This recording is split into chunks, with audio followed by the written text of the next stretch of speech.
สบายดีเนาะมื้อนี้เฮามาเข้าบทภาค Google ของเฮาโดยเต็มรูปแบบเนาะก็คือการนำใช้ Google เนาะทั้งเบิดเลยเนาะ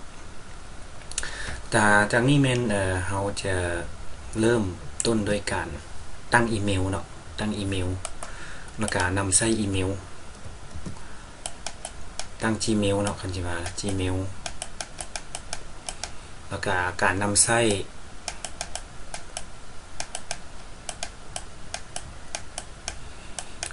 จากพื้นฐานไปหาแบบพนักงานนำใช้เลยเนาะตัวนี้เนาะโอเคเฮามาเบิ่งนำกันเลยเนาะถ้าว่าผู้ใดยังบ่ทันมีเมลมีหยังก็เตรียมโทรศัพท์เนาะเตรียมโทรศัพท์ไว้ก็เพื่อว่าเฮาจะได้มีบัญชีในการสร้าง Gmail ก่อนอื่นเบิดก็แม่นเข้ามาที่ Google ของเฮานี่แหละเนาะ Google โอเคปึ๊บ Google Chrome เนาะที่เฮาใช้ประจำตัวนี้ก็แม่นเลือก User Site เนาะโอเคจากนั้นก็คลิกใส่ www.google.com ปึ๊บโอเคหลังจากเข้าหน้าต่างนี้แล้วเนาะเข้าหน้าต่าง Google ตัวนี้เป็น Search Engine เนาะ Search Engine อยู่นี่ก็คือแบบเฮาสามารถค้นหาข้อมูลทั้งเบิดเนาะได้จะใช้จังใดก็แล้วแต่เนาะตามใจแต่ว่ามื้อนี้บทเรียนของเฮาแม่นเกี่ยวกับเรื่อง Gmail เนาะสร้าง Gmail โดยเฉพาะปึ๊บแล้วก็นำใช้ Gmail ก็คือกับเฮาแชทอยู่กับ WhatsApp อีหยังต่างๆแหละเนาะแต่ว่า Gmail นี่จะเป็นทางการเนาะฉะนั้นเฮาต้องมีกระแจเนาะเป็นตัวเปิดการนำใช้แอปทั้งเบิดอยู่ในนี้เลยเนาะถ้าว่าเฮามี Gmail ก็จะนำใช้ได้ถ้าว่าเฮาบ่มี Gmail เฮาก็จะบ่สามารถนำใช้ได้เนาะตอนเรียนเบิดเฮาก็มาคลิกใส่เนาะ Gmail ปึ๊บอันนี้มัน Gmail ที่ได้ตั้งไว้แล้วเนาะตัวนี้ได้ตั้งเคยใช้เคยหยังมื้อนี้เฮามาลองเบิ่งนำกันเลยเนาะว่าวิธีตั้งเป็นจังได๋เนาะตั้ง Gmail โอเคปึ๊บก็มาเลือกใส่ Other เนาะหรือว่าผู้ใดจะเป็น Sign in ก็ได้เนาะ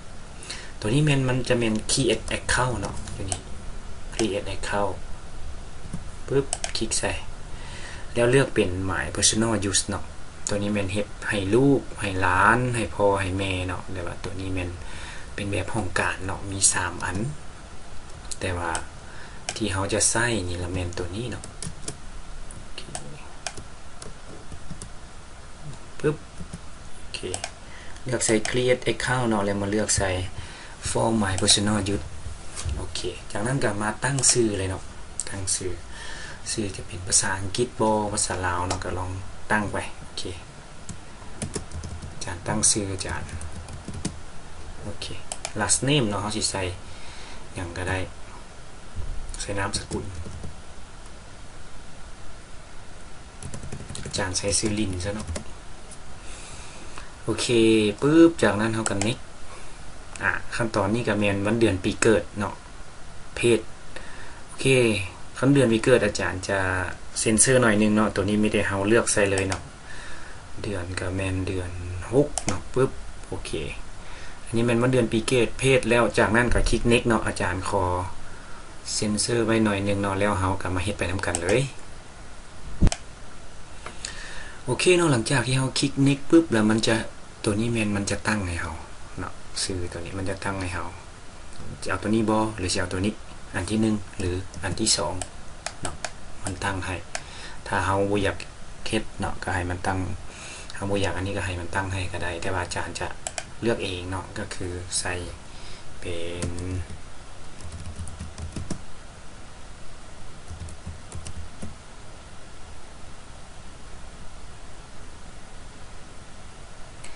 ชื่อเนาะชื่อลินแล้วก็เฮาอาจจะใส่วันเดือนปีเกิดก็ได้เนาะหรือใส่เลขใส่หยังก็ได้เนาะแต่ว่าอาจารย์ใส่เป็นอันนี้เนาะโอเคปึ๊บแล้วก็โอเคใส่เลขเข้าไปเนาะก็เพื่อให้มันได้รูปแบบของมันนั่นแหละเนาะได้รูปแบบของมันตัวนี้แม่นเฮาต้องได้ชื่อเด้เนาะตัวนี้นะต้องได้ชื่อ Gmail ของเฮาเองเนาะ ต้องได้จื้อโอเค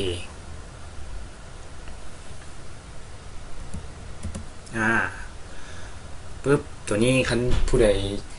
จื้อบ่ได้เนาะก็ต้องแม่นถ่ายรูปไว้เนาะโอเคอาจารย์จะเฮ็ดตัวอย่างให้ปึ๊บใส่ถ่ายรูปไว้ปึ๊บโอเคหรือว่าจะจดไว้ก็เป็นการดีเนาะถ้าว่าเราจะตั้งเมลเนาะเพื่อให้เราได้จื้อจากนั้นก็กด next เนาะโอเคจากนั้นก็ใส่ password เนาะ password นี่ก็ต้องได้จื้อเนาะต้องมีตัวหนังสือตัวเลขแล้วก็ตัวspecial เนาะก็คือตัว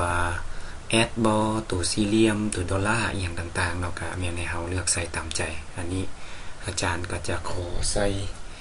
เป็นของอาจารย์เลยเนาะโอเคเลือกใส่สมมุติอาจารย์ใส่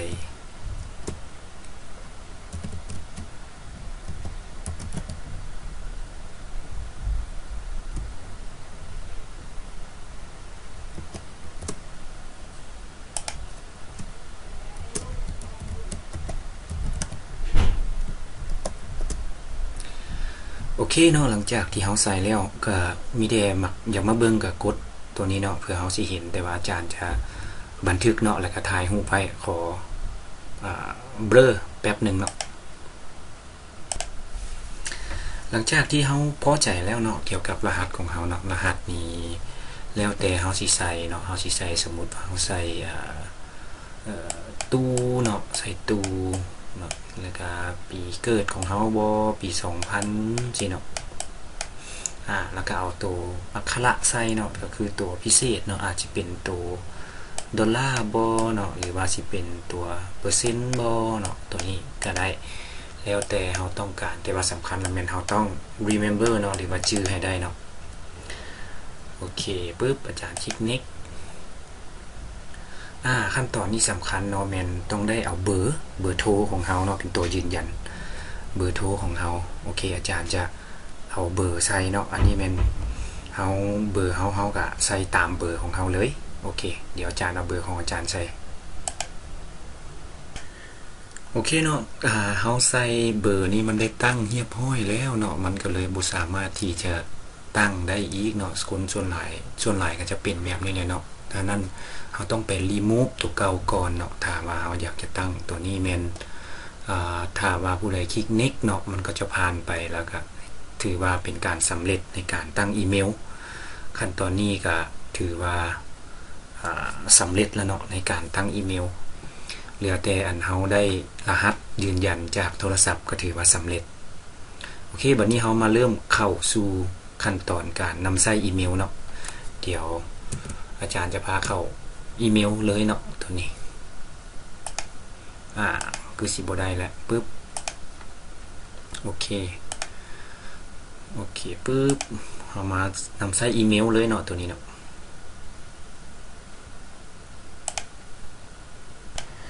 หลังจากที่เฮา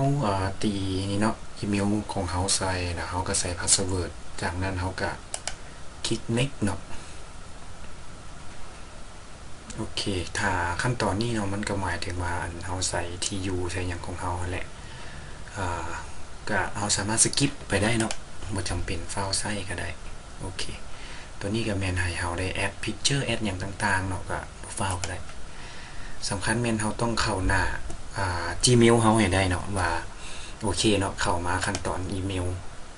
นี่แม่นรูปแบบการนำใช้อีเมลแบบเต็มๆเนาะก็คือมี compose inbox star อย่างต่างๆอยู่นี่เฮาจะมาเปิดใช้เลยอันนี้แม่นข้างทำอีกแล้วนี่เนาะข้างทำอีกโอเคตัวนี้แม่นการเริ่มต้นการนำใช้อีเมลแล้วบัดนี้เฮาจะมาเบิ่งตัวการใช้อีเมลเลยเนาะบัดนี้การใช้อีเมลใช้จังได๋เนาะแล้วก็มีเทคนิคจังได๋แน่ในการใช้อีเมลให้ได้มีประสิทธิภาพและประสิทธิผลเกี่ยวกับเรื่องการใช้อีเมลเนาะผู้ใดที่เฮ็ดเวียกของการเฮ็ดเวียกอย่างต่างๆเนาะก็ใช้แล้วเฮาก็ยังสามารถเป็นกุญแจนึงเนาะในการใช้อีเมลของเฮานี่มีครบเบิดเนาะอาจารย์จะสอนนำใช้ทั้งเบิดเลยในนี้เนาะตัวนี้ก็ให้ติดตามช่องของอาจารย์แล้วก็เบิ่งนำกันไปเลยเนาะว่าเราจะแต่ละ EP ไปเนาะโอเคก่อนอื่นเบิดก็แม่นการเขียนอีเมลเนาะการเขียนอีเมลก็แม่นอยู่บนนี่เนาะ compose นี่เนาะ compose คลิกใส่ compose ปุ๊บตัวนี้แม่นบล็อกเนาะบล็อกเมสเสจขึ้นมาเลยเนาะบล็อกเมสเสจที่1นี่แต่แม่นเฮาต้องแม่นฮู้ว่าอีเมลของผู้ที่เฮาสิส่งไปนี่แม่นตัวใดเนาะแล้วก็หัวข้อเนาะตัวนี้ละแม่นเนื้อในเนาะ3อย่างนี้สำหรับอีเมลโอเคปึ๊บอันนี้มันแจ้งเตือนข้างทำอีทจะซื้อดอกเนาะตัวนี้น้อย easy switch between signature เนาะตัวนี้เฮาบ่อยากเอาก็ dismiss ไปเนาะตัวนี้เลือกใส่โอเคปึ๊บอันนี้ก็แม่นสมมุติว่าเฮาสิส่งให้ไผเนาะอยู่บนนี้โอเคสมมุติว่าเฮาส่งอาจารย์ส่งให้เมลของอาจารย์เนาะ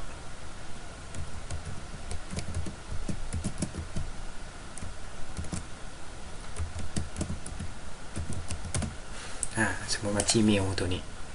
Gmail ของอาจารย์ปึ๊บแล้ววันนี้ตัว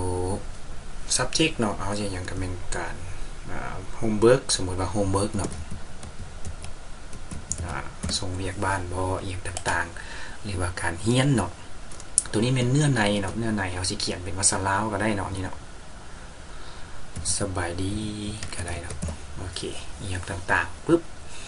ตัวนี้เป็นบล็อกในการส่งอีเมลเนาะตัวนี้เป็นทางการเพิ่นจะใส่แล้วอยู่นี่เป็นส่งเนาะแล้วอยู่บล็อกน้อยๆตัวนี้มันมีความหมายก็คือว่า schedule เส้นเนาะก็คือให้เฮาเลือกเวลาในการส่งเนาะสิเป็นส่งมื้ออื่นบ่ส่งอย่างต่างๆหรือว่าเฮาสิปิกเดทไทม์ก็คือว่าเลือกเนาะเฮาสิเลือกให้มันส่งมื้อใดเนาะภายใน5มื้อบ่ตั้งไว้เนาะบางทีเฮาอาจจะค้าอันใดอันนึงเนาะหรือว่าเฮาอยากเลือกใส่เฮาก็สมมุติเฮาอยากเป็นมื้อนี้เฮาเฮ็ดวันพฤหัสเนาะแต่ว่าเฮาอยากให้มันส่งวันจันทร์เนาะเฮาก็มาเลือกใส่วันจันทร์นี้เพื่อให้มันส่งไปจากนั้นก็เซตเส้นเนาะมันก็จะส่งตอนเวลา 6 โมงเวลานี่เลือกได้วันที่เลือกได้เนาะตัวนี้แม่นความสะดวกสบายของอีเมลตัวนี้ก็แม่นเกี่ยวกับขนาดอีหยังต่างๆเนาะโอเคสมมุติว่าเพิ่มข้อความซะอีกเนาะก็คืออีเมลใหม่ new email เนาะnew email ปึ๊บตัวนี้แม่นนั่นเฮาสามารถใส่รูปแบบได้ แบบเดียวกับformat เนาะมันเรียกว่า format ก็คือให้มันเอียงให้มันข้างให้มันอย่างแบบ Microsoft Word นั่นแหละเนาะตัวนี้สำหรับตัวนี้เป็นไฟล์ attract เนาะก็คือเฮามีบทเรียนอย่างเนาะเฮามีบทเรียนบ่มีรูปมีอย่างบ่สิเนาะที่เฮาจะ attract ไปนำเนาะ ก็คือเฮาใช้ WhatsApp ใช้ Messenger ใช้อย่างต่างๆเลยเนาะก็คือ attract ไฟล์เข้าไปเนาะสิเป็น Word บ่สิเป็นเอกสารก็ได้แต่หมดเนาะเฮาก็สามารถ attach เข้าได้สมมุติว่าเอารูปซะเนาะ attach รูปเข้าไปเนี่ยมันก็จะเป็นไฟล์ .png เนาะถ้าว่าเป็นไฟล์ Word เฮาก็ส่งเป็นไฟล์ Word โดยใส่อยู่ปุ่มกิ๊บหนีบบอนนี่เนาะนี่ปุ่มกิ๊บหนีบบอนนี่มันเรียกว่า attract เนาะตัวนี้เนาะนี่ attract ไฟล์ตัวนี้เป็นลิงก์นี่มีลิงก์บ่เนาะตัวนี้เป็นใส่อีโมจิเนาะเอาไฟล์มาจาก Drive บ่เนาะหรือว่าสิเอารูปโดยกงเลยก็ได้เนาะแล้วตัวนี้เป็นในโหมดล็อกต่างๆโอเคหลังจากนั้นเฮาก็กดส่งได้เลยเนาะตัวนี้มันเช็คเบิ่งว่าเมลถูกบ่เฮาก็สามารถเซ็นตัวนี้แม่นส่งไปแล้วเนาะถ้าว่าเฮาอยากจะแปลงเนาะก็แปลงทันอยู่ย้อนเฮามาตั้งค่าตัวนี้แม่น view message ก็เพื่อว่าเฮาได้ส่งไปแล้วบ่นี่เนาะนี่เฮาส่งรูปนี้ไปถ้าว่าเฮาไปกดอีเมลแล้วเฮาจะเบิ่งนํกันเนาะว่าอีเมลของเฮานี่ได้รับแท้หรือบ่เนาะโอเคตัวนี้ก็แม่นขั้นตอนที่1ในการเริ่มการนำใช้อีเมลต่อมาเนาะบัดนี้อีเมลตัวใดที่ว่าเฮาต้องการลบเนาะอยู่นี่เฮาอยากลบเบิดบัดเดียวเนาะก็คือมาคลิกใส่อยู่บนบล็อกสี่เหลี่ยมอยู่บนถึงนี้เนาะบล็อกสี่เหลี่ยมอยู่ถึงปึ๊บคลิกใส่มันก็เลือกเบิดเฮาก็สามารถ delete ได้เลยเนาะdelete ได้เลยตัวนี้สมมุติว่าเฮา delete ตัวนี้เนาะปึ๊บก็สามารถกด delete ปึ๊บโอเคตัวนี้เป็นการนำใช้อีเมลเบื้องต้นเนาะและนำใช้ต่างๆแล้วหลังจากนี้เราจะมาเบิ่งใช้แบบ expert เนาะ expert หรือว่าใช้แบบให้มันเป็นรูปแบบ วิชาการหลายขึ้นเนาะก็คือมีเลเบลอยู่นี่ก็แม่นติดป้ายเนาะการติดป้ายการบอกชื่อเนาะบอกโฟลเดอร์ของเฮาเนาะว่าเฮาจะเอาให้มีตัวใดบ่เนาะตัวนี้เฮาก็สามารถสร้างขึ้นได้ตัวใดสำคัญบ่ตัวใดบ่สำคัญเนาะเฮาก็คลิกใส่เติมโอเคตัวนี้มันยังบ่ทันมีเมลอย่างหลายเดี๋ยวอาจารย์จะเข้าเมลตัวของลาวเบิ่งเนาะอันเข้าเมลตัวลาวหั่นเนาะแล้วที่ว่านำใช้ประจำแล้วเฮาจะเห็นความชัดเจนว่ามันเฮ็ดจังได๋เฮ็ดเพื่อหยังแล้วก็เฮ็ดไปแล้วมีประโยชน์หยังบ่โอเคเดี๋ยวอาจารย์ขอล็อกอินเข้าเมลตัวใหม่ตัวที่ใช้ประจำก่อนเนาะโอเคเนาะเมลตัวนี้เป็นเมลประจำเนาะที่ว่าเฮาใช้ในการซิดการสอนต่างๆเนาะจะเห็นว่ามันมีสิ่งที่ต้องเฮ็ด follow up บ่หรือว่า finish เนาะตัวนี้นี่เนาะ label ก็หมายถึงที่ว่าเฮาเฮ็ดเฮาตั้งค่าให้มันเป็นตัวที่คล้ายๆกับโฟลเดอร์ของไว้ของมันเนาะจัดให้มันเป็นระเบียบเกี่ยวกับเอกสารของเฮานี่คือเฮาเฮ็ดเวียกแล้วเนาะมันกับ finish มีบ่เนาะตัว follow up นี่เนาะตัวโปรเจกต์ของเฮาตัวนี่เนาะตัวโปรเจกต์ของเฮาคือตัวนี้เนาะเครดิต2เครดิตนี่เนาะพวกเฮาไป subscribe อีหยังต่างๆนี่นะเนาะเฮาไป subscribe AI บ่ไป subscribe อันใดก็ตามเนาะที่ว่าเฮาบ่อยากจะให้มันส่งมาให้เฮาเนาะเฮาก็ unsubscribe ก็ได้โอเคเฮามาเบิ่งอยู่ที่ inbox นี้ปึ๊บนี่เนาะอีเมลมันมีตั้งว่า 11,000 พุ่นเนาะมันก็หลายเนาะ โอเคคือว่าเฮาอยากเอาตัวใดเนาะเมลorder เนาะเฮาก็มาใส่เสิร์ชอยู่ว่านี่ order 1 years กด enter ปึ๊บเมลพวกนี้เนาะที่ว่ามันเฮ็ดให้เฮาเต็มเนาะคันว่าเมลที่older than 1 years เนาะ than 1 year โอเคเมลที่ว่าหลายกว่า1ปีเนาะเฮาอยากลบทิปก็ได้เนาะตัวนี้เนาะมันมีที่เขาเจ้าส่งมาให้บ่อีหยังเนาะมันเป็นบทเรียนอีหยังต่างๆนี่ตัวนี้เฮาก็สามารถที่จะ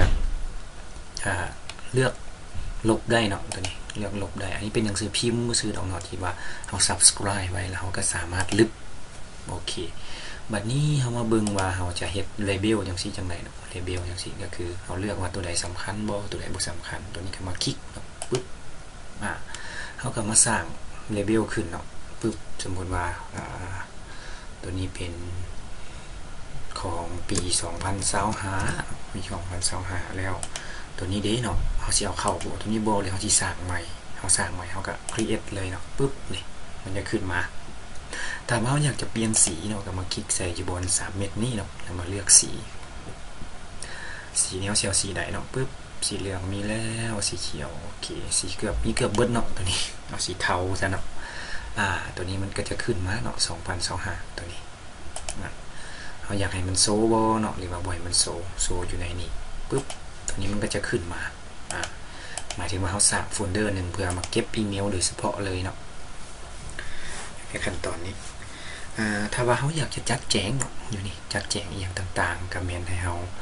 มาตั้งค่าอยู่บน setting นี้เนาะ setting ปึ๊บเนาะเดี๋ยวมาเลือกใส่ว่า see all setting เนาะโอเคจากนั้นเนาะก็จะเห็นอยู่ที่เนาะ label ปึ๊บคลิกใส่นี่โชว์อยู่ label ตัวนี้เลยเนาะตัวที่เฮาสร้างขึ้นมาทีนะปึ๊บเนาะ create new label บ่ตัวนี้อยู่ใน label ตัวนี้ general เป็นการตั้งค่าทั้งเบิดเนาะที่ว่าเฮาจะเลือกใส่อยู่ในตัวตั้งค่าของอีเมลหั่นแหละเนาะตัวนี้แม่นจะพาเฮ็ดก็คือของอาจารย์คืออาจารย์ได้ตั้งไว้เนาะคือติดดาวเนาะติดดาวก็คือตัวใดนี่สำคัญคือ Gen2 บอนนี้เนาะบอนเฮาสอนเฮาอยากคลิกสมมุติว่าตัวนี้เป็นอีเมลที่สำคัญของเฮาเนาะเฮาก็สามารถเพิ่มเข้าไปในเนาะปึ๊บดับเบิลคลิกเนี่ย1 2เนาะก็เปลี่ยนไปตามที่เฮาคลิกได้เนาะอยู่บอนนี้ก ความสำคัญมันสำใดเดี๋ยวเรามาเบิ่งวิธีตั้งค่าเนาะคลิกไปกับสุดท้ายมันก็บ่มีถ้าว่าเขาอยากคลิกว่าตัวใดสำคัญหลายสำคัญหน่อยก็หมายถึงว่าเขาจะมาร์กเนาะมาร์กใส่ปุ๊บอันนี้ถือว่าโอเคเนาะเป็นการเตือนที่2เลยนี่โอเคตัวนี้อันตรายแล้วเนาะก็คือว่าต้องได้เฮ็ดเร่งด่วนนี่คือว่าตัวนี้สำเร็จแล้วเนาะเราก็คลิกใส่โอเคเรามาเบิ่งวิธีตั้งค่านํกันเลยเนาะก็คือไปที่ setting เนาะ setting แล้ว CO setting เนาะปึ๊บอย่างนี้โอเคทันเนาะอยู่บนนี้เนาะ1 2เนาะตัวนี้2ปึ๊บคลิกใส่โอเคจากนั้นก็เลื่อนลงมาเนาะเลื่อนลงมาเราจะเห็นอยู่บนนี้อยู่บนนี้เลยก็คือ star เนาะเราจะเอาบนใดคณะบ่เอาเขาก็ลากเอาออกปึ๊บเราต้องการใส่เขาก็ลากเข้าไปเนาะมีสีมีอย่างต่างๆเลยเราสามารถ control หรือว่า manage เนาะหรือว่าจัดการเองได้เลยตัวนี้ลบออกก็ได้เอาเข้าก็ได้เนาะตัวนี้ปึ๊บโอเคตัวนี้คำถามหมายถึงว่าโอเคบ่เข้าใจเนาะเราอาจจะต้องได้ถามคืนเกี่ยวกับอีเมลที่ส่งมาเลยเนาะว่าเราจะเฮ็ดจังไดโอเคตัวนี้มันรูปมีอย่างต่างๆเนาะครับสามารถปรับเปลี่ยนได้แล้วตัวนี้แมน signature เนาะ signature นี่เป็นตัวที่ว่าเราสิเขียนใส่อยู่ทางกล้องของอีเมลทุกครั้งเนาะตัวนี้ signature นี่ก็คือแบบเวลาเราส่งอีเมลเนาะมันจะอยู่ทางลุ่มเลยแบบนี้ปึ๊บเนาะนี่เห็นบ่นี่เนาะ signature หลังจากอันนี้เป็นเนื้อในที่เขาเขียนเนาะตัวนี้มันจะ best regarding มิถุนาเนาะเขาบ่จำเป็นต้องเขียนตลอดเขาจะ draft ไว้เนาะมันว่า signature เนาะอยู่บ่นี่ถามว่าเขาอยากเอาออกเนาะก็เพียงแต่กดลึบเนาะหรือว่าสิสร้างใหม่เนาะอาจจะเป็นใส่ชื่อเขาหรือว่าใส่อย่างเติมก็ได้โอเคเนาะมี signature เนาะอยู่บ่นี่เนาะจะเห็นเฮาบ่ได้พิมพ์ใหม่เลยเนาะจะเห็น best regarding บ่ regarding บ่หรือว่า sincere เนาะอย่างต่างๆเขาก็สามารถอยู่บนตั้งค่านี้ได้เลยผู้ใดที่แนะนำใส่อีเมลตลอดเนาะก็แม่นต้องได้เข้าใจตัวนี้เนาะเพื่อให้มันเป็น expert ขึ้นให้มันใช้ง่ายขึ้นแล้วสุดท้ายก็คือแม่นmessage ตัวนี้เนาะ vacations responder off เนาะถ้าว่าเฮามาเปิด on อยู่บนนี้นะเนาะเปิด on vacation response on นี่นะเนาะหมายถึงว่าระยะที่เฮาบ่อยู่นี่นะเนาะเฮาพักเวียกบ่หรือว่าเฮาvacation เฮาลาเวียกเนาะเฮาอยากให้มันตอบโดยที่ว่าเฮาตอบแทนเฮาเลยเนาะผู้ที่ส่งอีเมลมาก็เจ้าก็จะเข้าใจแล้วว่าเฮาบ่ได้อยู่โครงการเนาะก็เจ้าก็จะเฮาก็เลือกมื้อได้เลยเนาะว่ามื้อเฮาสิอยู่บ่สมมุติว่ามื้อวันอาทิตย์หน้าเนาะเฮาสิพักประจำปีเนาะตั้งแต่วันที่29หาวันที่3เดือน10เนาะเฮาก็คลิกใส่ปึ๊บเด้เฮาก็มาเลือกจนฮอด last day นี่เนาะฮอดมื้อใดเนาะฮอดมื้อใดฮอดวันที่อันนี้ October จนฮอดวันที่10เฮาเข้าโครงการวันที่13เนาะอาจจะแม่นเฮาใส่ฮอดวันที่12ก็ได้แล้วเฮาก็มา sorry to respond late I would like to reply you later เนาะตัวนี้แม่นมันก็จะแจ้งตอบกลับไปในอีเมลแบบออโตเมติกเลยเนาะในอาทิตย์นั้นนี่to vacation responder อยู่บนนี้เนาะปึ๊บโอเคอาจารย์ยูเนาะก็บ่ได้ติ๊กใส่ถ้าว่าเฮาสะดวกเฮาก็เพียงแต่มาติ๊กใส่นี่ก็สามารถตอบแบบออโตเมติกหลังจากนั้นเนาะเฮาก็เพียงแต่เซฟเข้าไปปึ๊บทุกอย่างมันก็จะเฮ็ดเวียกของแบบออโตเมติกเลยเนาะเกี่ยวกับอีเมลตัวนี้แม่นพื้นฐานการนำใช้ทำอีดเลยเนาะอยากให้เฮาไปทดลองตั้งอีเมลทดลองใช้เบิ่งเนาะบ่มีบอนส่งก็ส่งให้ตัวเองก็ได้หรือว่าส่งเมลใหม่ก็ได้หรือบ่มีหยังก็ส่งมาให้อีเมลตัวของอาจารย์ก็ได้เนาะเฮาก็เบิ่งคืนได้เนาะมี2-3 เมลที่ว่าเฮาได้ลองสร้างเบิ่งลองใช้เบิ่งเพราะว่าตัวนี้ก็สำคัญเนาะเพราะว่า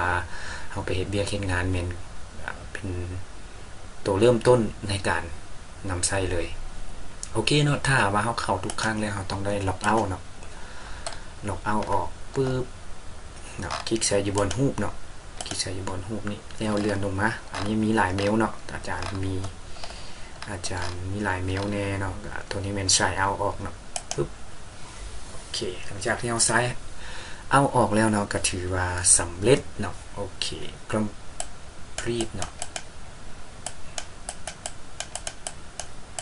สำเร็จอีเมลโอเคคิดว่าคลิปนี้คงจะมีประโยชน์สำหรับหลายๆคนเนาะเกี่ยวกับการนำใช้อีเมลถ้าว่าคลิปนี้มีประโยชน์แล้วก็ถึกใจเฮ็ดให้เฮาได้พัฒนาตัวเองให้เฮาได้เรียนรู้ลึกซึ้งกว่าเก่าเนาะในการนำใช้การตั้งค่าก็ขอให้กดไลค์กดแชร์แล้วก็กดเซฟคลิปนี้ไว้เนาะก็เพื่อให้เฮาได้เบิ่งคืนเบิ่งย้อนหลังเนาะหรือว่าเข้าไปใน ช่อง YouTube ของอาจารย์ก็เพื่อเบิ่งคืนยามใดก็ได้เนาะตัวนี้แม่นเป็นข้อสะดวกที่สุดแล้วเนาะสุดท้ายก็ขอขอบใจเนาะและขอให้ทุกคนโชคดี